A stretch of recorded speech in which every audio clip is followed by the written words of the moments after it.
Spider-Man Brand New Day looks so good, and I've seen this movie twice now, and both times I'm just absolutely taken back with how beautiful this movie actually looks.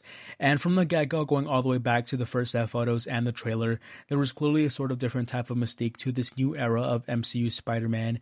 And even if you don't know much about what goes into the filmmaking, you can clearly see an upgrade in quality in this one. New York feels alive again, the lighting feels organic, the swinging has weight, and the texture feels real. But why does it look so good? Well, the main reason why is that director Daniel Destin Cretton had a vision going into this movie, and it's kind of rare for a modern day superhero film, or any blockbuster for that matter, to have its clear and intentional identity make it all the way through editing, with the heavy reliance on green screens, constant reshoots, and studio interference. However, what stood out to me before the movie came out was how Daniel Destin Cretton described the approach to this movie using the term grounded repeatedly. Was the word grounded, like it could maybe happen. We wanted the emotions to also feel very grounded, and we wanted the cinematography to have that feel too. But not in the way of holding back, because Spider-Man in this movie is no doubt the strongest we've seen in live action, but in the visual sense of making everything from the action to the environment feel real and raw, and I totally understand what he meant by this after seeing it for myself. And they achieved this grounded look through practicality. Day one in filming this movie began in Glasgow, Scotland, and they did so many cool things here, like building a mobile tank, detonated practical explosives, and filmed it all by rigging cameras on top of vehicles and cranes, and of course having the actual buildings itself in the background serve as a base model to do CGI work on afterwards, which is a huge help to VFX artists. But even for the swinging scenes, they use a lot of wires, harnesses, and cranes, and compared to the swinging in the home trilogy, it's just night and day. I don't really understand what John Watts was doing or what he meant when he said this, because the swinging in this one feels so much more kinetic and immersive. But like I said, not only does practicality make everything look more real, but it's also just incredibly helpful to the VFX artists in post-production, as they have something to work with and aren't just making an image from scratch. In the Odyssey, for example, which just released, they built a 60-foot tall puppet just to have a base model for the CGI. This in turn just creates more jobs, and it looks far better overall. So I'm very glad that we're shifting away to more practical blockbusters. Tom's suit is also entirely practical, of course, and it's gorgeous. Seeing the wrinkles, the imperfections, and the homemade feel of the suit is just chef's kiss, because I'm personally just so over CGI and mocap suits. Shooting on location, granted, is a very expensive thing to do, but when you have a filmmaker who knows what they're doing, then this is the result that you get. This entire chase sequence in its final form is so badass, and the crew going out of their way to make it feel as real as possible was the best choice they could have made. Filming in Glasgow was also significantly cheaper than in New York, and their streets were a lot more wide, giving the crew a lot more wiggle room for filming, and it was all brought together by production designer Charles Wood.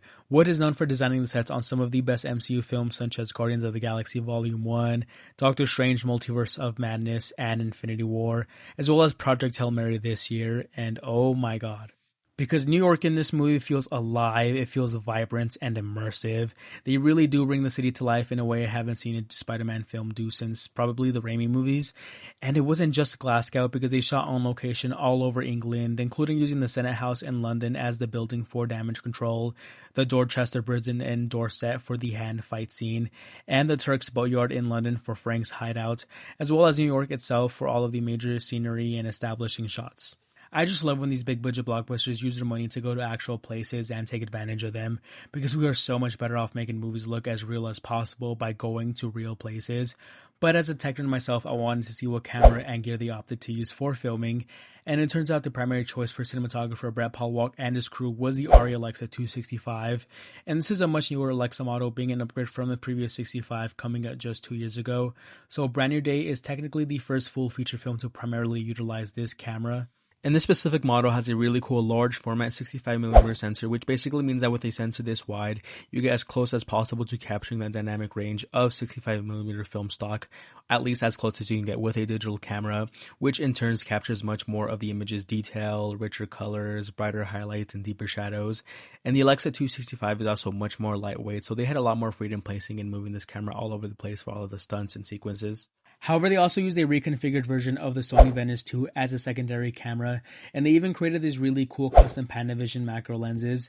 And this model is smaller than the 265, so it allowed them to squeeze into tight spaces, and the cool lenses they created made it possible to get as close as possible to things like Peter's mask, his web shooters, or even his eyes, and maintain unreal detail in doing so. And what else stood out to me with this movie is, of course, the lighting. They use a lot of the city itself to illuminate each frame with cars, streetlights, and billboards. But even in broad daylight, this movie looks absolutely great. This movie doesn't have a flat or oversaturated feel like the previous Home trilogy does. And again, thanks to Practicality, because filming on location and using natural sunlight gives this movie a look that is vastly superior than what you get shooting in sound stages and in computer rendering exterior scenes. But even the interior scenes feel alive. Each scene has depth, uses motivated lighting like lamps, and just feels organic. And it has colors, which is such a given expectation, but I feel like we liked a lot of it with John Watts. But this movie has a very specific color palette that's consistent throughout the film. And they even brought in colorist Tom Poole for this movie. And I honestly knew this movie's color grading looked a bit familiar because Poole also worked on Drive with Ryan Gosling, one of the best color graded films in the 2010s. Because Brand New Day does have a familiar feel as well. It's not afraid to use harsh shadows and environmental lighting to illuminate what we can and what we can't see, and let the sun fill in the frame. It's not too dark or too flat. They achieved a really beautiful tone with this movie that's consistent throughout the runtime. Again, thanks to the direction of Daniel Destin Cretton, the usage of Practicality, the very creative usage of gear, and just the risk that the crew took. And I really hope that this movie sets a precedent going forward on how Spider-Man movies should look like. To me, this movie took all the best elements from the other Spider-Man adaptations. It has the similar shadows, contrast grain of Sam Raimi's Spider-Man movies, and it has the beautiful swinging and fluid movements from the Mark Webb's Amazing Spider-Man movies, and the innovative action from the Insomniac games. With all that being said, I just love this movie so much. Everything about it is almost, if not perfect. The nail from the characterization to the amazing visuals. And quite frankly, I'm just so thankful for Tom Holland for basically telling Sony to lock in with this movie. And I just hope every single Spider-Man movie from now on just looks as good as Brand New Day.